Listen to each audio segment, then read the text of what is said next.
Sintesp, Sindicato dos Trabalhadores no Serviço Público Estadual.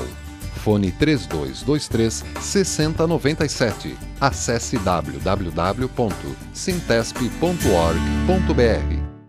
Este é mais um Floripa em Foco do Sintesp, nesta semana com o diretor de comunicação do Sindicato dos Trabalhadores no Serviço Público no Estado de Santa Catarina, o servidor público Volney Chucre. Boa tarde, senhor Volney. Nosso primeiro Floripa em Foco pós-eleições. E aí, querido, como é que você sentiu o resultado? A gente pode fazer uma avaliação de que o eleitorado brasileiro foi para varrer os políticos tradicionais, né? Então, político que se apresentava como político tradicional foi varrido do processo eleitoral, né? Em todos os estados? Em todos os estados. Claro que nós tivemos bastante exceções positivas, né, com relação a isso, outras, né, nem tanto, mas a gente pode fazer uma avaliação de que, de certa forma, o eleitorado cansou com o mais do mesmo. Quiseram apostar na mudança, né? Quiseram apostar na mudança. Não sabem bem para onde é a mudança, mas querem mudança. Querem mudar. A grande questão que está colocada é que a gente se vê num quadro nacional que é uma situação em que foram para o segundo turno dois candidatos opostos, diametralmente opostos, né? Um que prega a ditadura, né, que faz elogios à tortura, que faz elogios ao fornecimento de armas, e do outro lado uma pessoa que prega a democracia, que prega os livros ao invés de armas, que prega uma postura a favor dos trabalhadores, né? Então nós vamos ter disputa de dois projetos, efetivamente, né? Eu espero que haja bastante debates, né, televisivos, que as pessoas possam confrontar as suas verdades e não com fake news, né?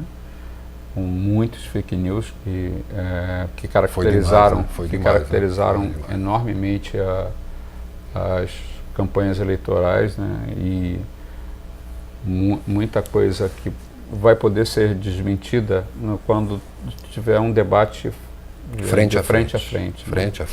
Quando a gente olho no olho, com um debate que possa ser sincero, que possa ser discutido ideias, propostas, dizer o porquê que tem que ser eleito um projeto, o projeto A e não o projeto B, né? E fazer essa discussão, fazer com que as pessoas possam entender, né? Porque a gente teve muito fake news, muito fake news, que assim, distorceu a realidade, né? Que as pessoas ficaram com ideias distorcidas, né? Ideias, por exemplo, principalmente dentro da comunidade evangélica, né? Que a gente tem valores, os valores cristãos e tudo mais, que são defendidos por essa comunidade, e que no Brasil é bastante grande esse número de pessoas, mas a gente teve muita fake news, né? A candidata a vice do Haddad colocando uma camiseta onde ele lia-se rebeldes, e os caras fazem uma fake news dizendo que uma fake news com uma fotomontagem com a mesma camiseta, a mesma foto e tal, só que eles mudam dizendo que Jesus Cristo é travesti. Sim, fake news desse estilo, fake news desse estilo. Então, muitas fake news que foram reproduzidas. Todo mundo recebeu, né, diversas mensagens, mas para quem é jornalista é fácil a gente perceber que é uma fake, porque ele não traz junto a fonte da informação, né? Quando você lê um jornal, quando você assiste uma televisão, ele dá a fonte, ele mostra a fonte que está falando, ou cita, né? Foi tirado de tal lugar. As fake news não dizem a fonte, ou quando dizem, E a gente vai lá atrás, muitas vezes é uma pessoa falsa, ou uma pessoa que nem está sabendo que o nome dela foi usado. Então tem que checar antes de sair replicando. Sim, então tem várias questões que foram colocadas como fake news, né? E que num debate direto, olho no olho, não aparece. Os candidatos vão ter que se desmascarar, vão ter que se revelar, vão ter que se colocar frente a frente e fazer o debate olho no olho, para que a gente possa debater os projetos, o que está colocado, né? O que está em jogo, né? Volney? Muita gente fala, existe a gente tem que reconhecer que existe um sentimento antipetista que construído ao longo desses anos também, mas que, na verdade, as pessoas, essas pessoas que acabam se colocando no movimento antipetista, se colocam, antes de tudo, né, com a ideia de que o PT institucionalizou a corrupção no Brasil, que é tudo generalizado e tudo mais. Enfim, isso vai ter que ser discutido, debatido e desmascarado também, né? Então, são várias questões que a gente precisa estar discutindo. Aqui no Estado, nós temos 2 candidatos do mesmo campo político, né? O Merizio declarou seu apoio. O Merizio que declarou apoio e o próprio candidato a governo do Estado, né? O capitão coronel, bombeiro, né? Capitão, comandante Moisés, né? Completamente desconhecido, inclusive, dos meios políticos e tudo mais. Quem sabe isso não significa uma pequena renovação, né? Se ele já vem com aqueles grandes vícios, não vem com aqueles grandes vícios da política, né? Vamos ver. Bom, enfim, um dos 2 vai ser nosso governador, né? E nós vamos ter que trabalhar com essa ideia, o sindicato vai ter que trabalhar com a ideia de que um dos 2 vai ser nosso governador, né?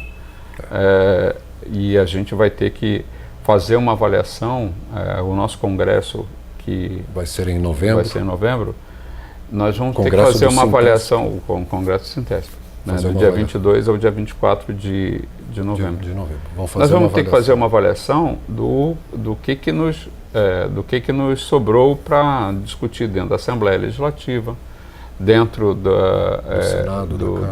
Senado, o Senado que foi o próprio governador, né, porque como ela vai acontecer em novembro, já teremos a definição de quem será o nosso governador, de quem será o nosso presidente da República, de quem será, como vão estar constituídas as câmaras de vereadores, o Congresso Nacional, enfim.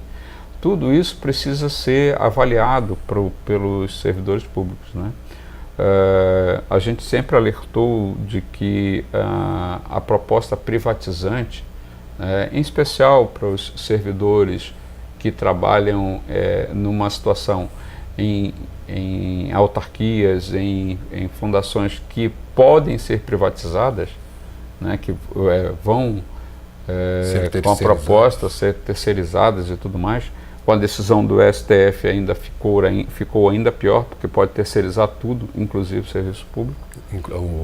A atividade fim, até a atividade fim pode ser privatizada, né? A interpretação de alguns advogados de que acabou completamente toda a carreira de Estado. As carreiras de Estado acabaram. Agora com essa por exemplo, a Polícia Militar é uma carreira de Estado, né? Não poderia privatizar. Em tese, não pode privatizar, não pode terceirizar. Com a aprovação da terceirização total feita pelo Congresso e com o aval do STF dizendo que pode terceirizar, abre-se a possibilidade, inclusive, de terceirizar, inclusive policiais. Até a polícia. Até a polícia. Algumas interpretações colocam isso. Não, é inconstitucional. Mas é inconstitucional a terceirização no meios fins, que o STF diz que pode. Então, assim, não foi feita nenhuma emenda constitucional, não passou isso por cima, nem no Congresso, em lugar nenhum. Mas ainda assim... Os juristas lá é que decidiram... O STF diz que pode privatizar tudo, pode terceirizar tudo. Enfim, são discussões que estão em jogo, inclusive no processo eleitoral, né? Que pode confirmar isso ou derrotar esse tipo de pensamento, né? A gente pode ir para o processo eleitoral de segundo turno numa situação em que vai estar colocado isso, né? Muita gente está falando que esse é um plebiscito. Sim, é um plebiscito. Agora, tem que se discutir. O segundo turno é só um plebiscito. É uma eleição plebiscitária, né? Se tu quer uma coisa, se tu quer outra. O que não aparece nessas discussões é o que está em jogo, efetivamente. Qual é o plebiscito, né? Os planos de governo. São os planos de governo. Então, é isso que está em plebiscito. Efetivamente que está em plebiscito. Se a gente fizer a discussão sobre esse ângulo, é que a gente vai ter que discutir o que é melhor para o Brasil, para a sociedade brasileira, para a continuidade dos serviços públicos, né? Porque está em jogo também o próprio serviço público, né? O serviço público como um todo, né?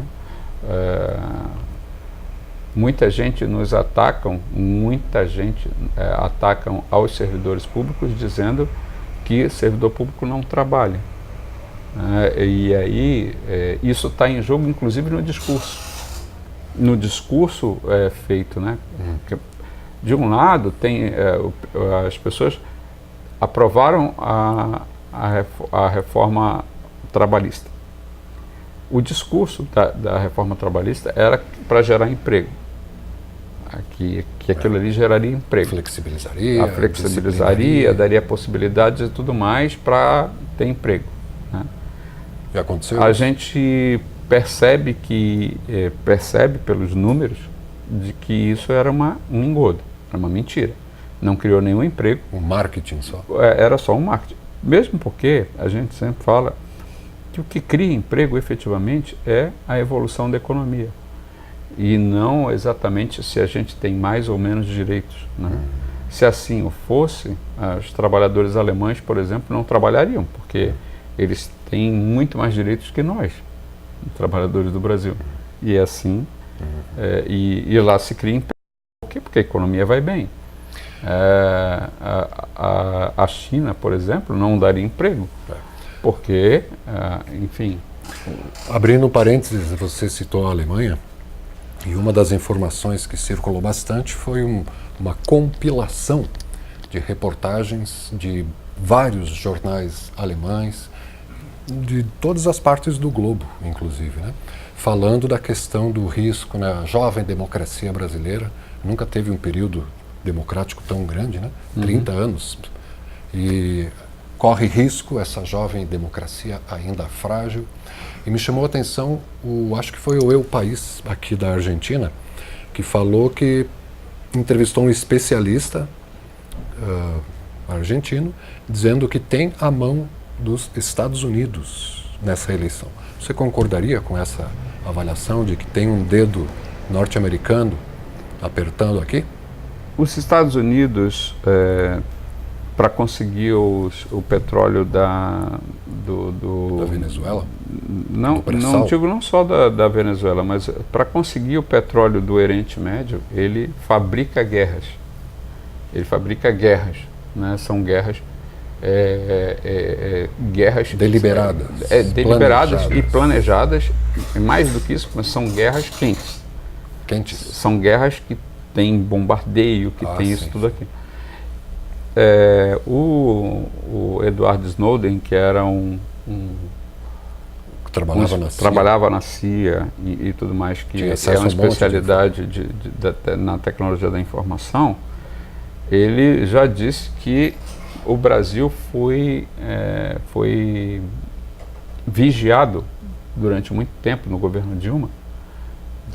Bastante tempo no governo Dilma. Recente agora, então? Recente, que eles levaram informações sobre o pré-sal, eles já tinham toda essa informação dos Estados Unidos, do pré-sal, do que existia e tudo mais. Você lembra quando a Petrobras anunciou que tinha descoberto o pré-sal? Os HDs dos computadores foram roubados. Sumiram. Até hoje ninguém falou Então, alguém estava atrás dessas informações. Sim, alguém estava atrás dessas informações. O Snowden faz essa denúncia, né, há tempo, dizendo isso. E então, no Brasil, se faz uma guerra cibernética, né? Esses fake news que apareceram, vários desses fake news, foram fabricados nos Estados Unidos, né? Foram fabricados nos Estados Unidos. A revelação do dono do Facebook, dizendo que havia vendido informações para esse grupo do norte-americano, que comprou as informações para saber qual era o perfil das pessoas, o que as pessoas curtiam, e entender o que estava colocado, o funcionamento de cada pessoa individualmente, né?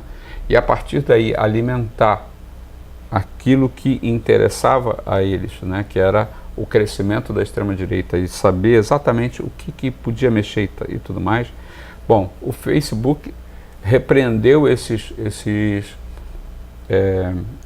fakes, né, dentro do Facebook. Mas vendeu as informações. Mas as informações já estavam circulando já há muito tempo, né? Então já tinham sido compradas há tempo. Então a gente vê que o fake news fechou, o Facebook fechou várias páginas do Facebook falsas e tudo mais, que eram reprodutoras, mas ela não consegue chegar diretamente nos robôs. Ela consegue identificar alguns e aí quando consegue identificar, vai lá e fecha aquela conta e tudo mais. Mas os fake news, eles começaram a migrar para o WhatsApp. E o WhatsApp, ele não tem como tu reprimir, porque ele é mensagem de pessoa para pessoa. É uma pessoa, não está numa rede, coisa não está centralizado em não está, ele embora seja uma rede social, ele não é pulverizado. E aí as pessoas não têm muito como controlar, né, o que rola no WhatsApp. O que rola no WhatsApp, o que está sendo divulgado, e o que está sendo colocado, né? Então a pessoa recebe aquela informação via do WhatsApp de um suposto amigo, né, porque é um conhecido, provavelmente é um conhecido dele e tal, embora muitas vezes sejam perfis falsos e tudo mais, que ele acaba adquirindo através de grupos de WhatsApp e tudo mais. O que acontece? Acontece que a pessoa recebe aquela informação e ela é colocada e diz assim, isso aqui não vai aparecer em lugar nenhum. E ela toma aquela informação como verdadeira e coloca a mídia que reproduz, que deveria reproduzir e não reproduzindo, ele fica com aquela ideia de assim, a Globo é um lixo mesmo, porque não coloca a verdade, não apresenta a verdade. E aquilo que ele está recebendo que é o fake news, aquela informação que ele recebe. Então ele tem a sensação de que ele tem a informação verdadeira e que os amigos não têm essa informação verdadeira, não têm a informação verdadeira porque a mídia é contra eles, porque a mídia de fato né? O que a gente vê? A gente vê um monte de fake news sendo reproduzido pela imprensa. Né? Sim, sem um monte de falsas notícias que são reproduzidas pela imprensa. E que eles acabam reproduzindo. Achando que a mídia mesmo não vai reproduzir aquilo porque aquilo ali é verdade e a mídia só coloca mentiras. Então, assim, isso é difícil de combater, é difícil de convencer as pessoas do contrário. Então é preciso que haja uma boa conversa com as pessoas, né, para debater o que realmente está em jogo, né, o que está colocado por trás. Por isso eu acho que sim, pode ter a mão dos Estados Unidos, e quase com certeza tem a mão dos Estados Unidos por trás de todo esse debate, de toda essa discussão. Então, nós no sindicato, né, vamos fazer essa discussão, esse debate dentro do nosso congresso, porque a gente tem que entender, porque quanto mais o sindicato entende, né, os sindicalistas entendem, os trabalhadores entendem o funcionamento da coisa, de como que isso se dá no globo, não só na macropolítica. Na macropolítica, dentro do globo terrestre, né, dentro do planeta, né, como é que os jogos de interesse entre Estados Unidos, China, Rússia, Inglaterra, Alemanha, enfim, o que está colocado para que a gente possa entender o que está acontecendo. Você citou as guerras que os Estados Unidos promove no Oriente Médio, né? E que está começando a incomodar aqui na América do Sul também. Tem uma estatística que das 200 e poucas guerras ocorridas e ocorrendo no planeta, Estados Unidos está envolvido com 90%. 90% das guerras. Né? É muita coisa. Sim, eles se consideram os xerifes do mundo, né? Como eu não quero xerife nenhum na minha vida, hein? Ó, sai fora. É porque eles se consideram os grandes defensores da democracia. Eles próprios foram hackeados por essa política, né? A eleição do Trump se deu exatamente porque as fake news funcionaram por baixo dos panos. E aí o cara que era considerado um grande palhaço, né, como ele era considerado, se transformou no presidente da maior potência armamentícia do planeta. E eu te pedi se você achava que os Estados Unidos está influenciando na eleição brasileira. Eu fiz uma pergunta capciosa, né? Porque eu sabia, todo mundo sabe que a resposta é sim. Assim como já estiveram comprovadamente envolvidos no golpe militar de 64, sim, na ditadura militar, não só no Brasil, mas na Argentina, no Uruguai, no Paraguai, no Chile, na Bolívia, no Peru. E agora eles estão dando um novo tipo de golpe, né? Quer dizer, o que é o golpe parlamentar. Não é mais na força militar, né? É que nem o Fernando Lugo. O Fernando Lugo no Paraguai, né? Em Honduras também. O tipo do golpe foi exatamente o mesmo, né? Aí, quando que eles vão admitir que isso aconteceu daqui a 50 anos? Novamente, como aconteceu com o caso... golpe de 64? O golpe de 64, que era chamado pela imprensa brasileira de revolução durante o tempo inteiro, foi chamado de revolução. Aí alguns veículos começaram a partir de 1984, ou seja, 20 anos depois do golpe, alguns veículos começaram a chamar de golpe militar, né? Alguns veículos de imprensa. Aí, a abertura foi em 85, né? Então, aí a Folha, depois o Estadão, depois e tal, e a Globo foi a última veículo de imprensa a admitir que houve um golpe de Estado, um golpe sanguinário. As pessoas não conhecem a história. Voltando à Alemanha, na Alemanha o nazismo ele é estudado ele é estudado o que foi o nazismo, né? O que Hitler dizia, né? O que Hitler dizia antes de ser eleito, porque o Hitler também, por incrível que pareça, foi eleito, e antes de ele ser eleito ele dizia tudo o que ele ia fazer. Então ele dizia tudo o que ele ia fazer. E a gente vê o candidato de extrema direita no Brasil, né, como um proto-fascista, porque ele está dizendo que vai acabar com o 13º, né, ele desmente o que o vice dele falou abertamente, mas ele vai lá e diz que quem é o seu economista é o Paulo Guedes. O Paulo Guedes diz que o 13º é uma jabuticaba, como disse o vice. Né? Ele está dizendo que ele vai privatizar todas as empresas. O que ele está dizendo quando ele diz vamos privatizar todas as estatais, ele está dizendo o seguinte: nós vamos entregar o pré-sal, que nós descobrimos que seria a saída do Brasil, efetivamente, essa sim, a saída do Brasil para o futuro, né? Porque 75% dos royalties do pré-sal ficariam para a educação e saúde. E 25% para a saúde. 75% para a educação e 25% para a saúde. Ou seja, nós teríamos um handicap para a educação e para a saúde. Ao contrário disso, o Bolsonaro votou pela emenda do teto. A emenda do teto diz o seguinte, olha, que não se pode investir mais em saúde, em educação, do que não se pode investir mais a não ser repor o que deu de inflação. Não pode investir mais do que foi investido no ano passado. No ano passado, o orçamento não pode ser superior àquele. Aí ele diz assim, não, mas saúde e educação estão fora porque elas estão dentro eles têm o teto constitucional.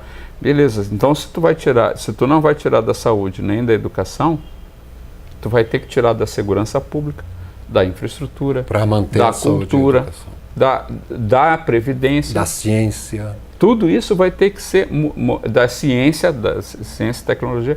Isso tudo vai ter que ser, vai ter que diminuir. Então, assim, é uma mentira dizer que saúde e educação estão fora do teto. Não, não estão fora do teto. Eles estão dentro. Assim como e isso tudo para quê? Para tu pegar metade do orçamento, exatamente metade, entre 48% e 51% do que a gente arrecada é para pagamento da dívida pública. Juros, serviços da dívida. E isso beneficia em torno das 10 mil famílias mais ricas do país. 10 mil famílias contra todos os outros 200 milhões de brasileiros. São 10 mil contra 200 e tantos milhões. Famílias de banqueiros. Famílias de rentistas, né? Não necessariamente de banqueiros, mas de rentista, do cara que coloca o dinheiro para render juros no banco. E a gente vai ter que enfrentar esse debate. Vai ter que enfrentar esse debate olho no olho com os servidores públicos do Estado, inclusive. Né? Olha, é isso que está representando. É isso que está representando. É isso que vai representar essa política de privatização de tudo e tudo mais. E aí a gente... para fechar? Para a gente fechar, assim, o que a gente está colocando, o que vai ser discutido é o futuro do país, é o futuro da vida pessoal de cada um. Porque imagina se a onda de privatização pega e o serviço público vai para o espaço. A gente já viu essa novela antes, né? Eles falam muito da Venezuela, né? Porque o Brasil não pode virar uma Venezuela. Por que eles não falam? O Brasil não pode virar uma Argentina. A Argentina está quebrada exatamente por conta de uma política igual a que o candidato está propondo e o seu economista está propondo. Igual. A mesma política, né? A mesma política de austeridade, austeridade fiscal e tudo mais e tal, e que quebrou a Argentina. Quebrou, literalmente. A Argentina já vai para a 3ª greve geral. Então, assim, é isso que a gente quer para o nosso Brasil. Enfim, é isso que está colocado em jogo. Pois bem, ouvimos aqui o Volney Chucre, que é o diretor de comunicação do Sintesp, o Sindicato dos Trabalhadores no Serviço Público aqui no estado de Santa Catarina, fazendo uma pequena avaliação, a primeira avaliação pós primeiro turno em 2018, né? Avaliando aí como é que vai se desenhar o quadro. O que a gente pode deixar dito para o telespectador, internauta e servidor público também que nos acompanha, é que busquem informações, né? Que chequem, ouçam, comparem as propostas e temos ainda alguns dias até o segundo turno, né? Sim. Uma boa semana, até a próxima terça-feira, 2h30 da tarde aqui no Canal 4, né? E os Floripa em Foco do Sintesp ficam depositados no www.sintesp.org.br. Até lá.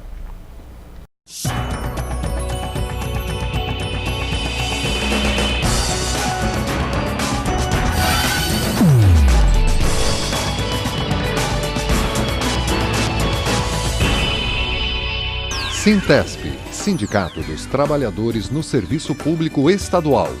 Fone 3223-6097. Acesse www.sintesp.org.br.